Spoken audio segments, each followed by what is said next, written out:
Okay, so today's VA tip is around concessions and what the seller can and cannot pay for. This actually gets confusing for a lot of people, and I see a lot of lenders and underwriters and realtors get this wrong. So you're going to pay attention because this will help more veterans actually qualify for a loan.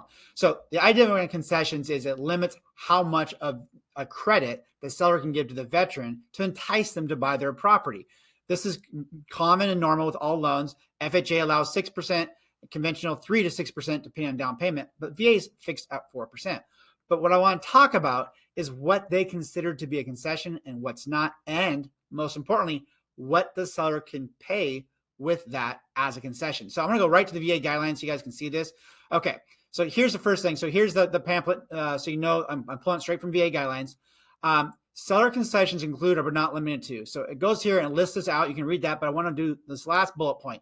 You can actually use as an enticement to help a veteran qualify the seller credit to pay off the balances of judgments on credit balances on behalf of the buyer. So if they got a credit card, they need to pay that off so that payment goes away so they can qualify for the mortgage. You can do that as part of the loan. A lot of people don't know that they can do that. So this will help more veterans qualify by helping them get rid of judgments or credit card balances. Now, the thing is what they consider a seller concession.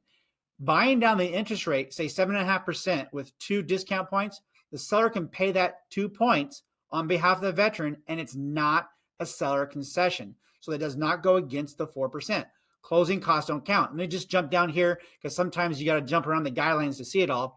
But right here, any seller concession or a combination of concessions which exceed 4% is not considered reasonable. So that's where that 4% can't do more than that.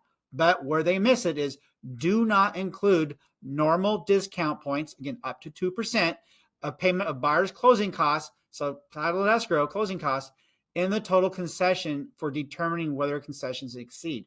So you actually have more room than the 4% if that 4% is including discount fees and normal buyer's closing costs.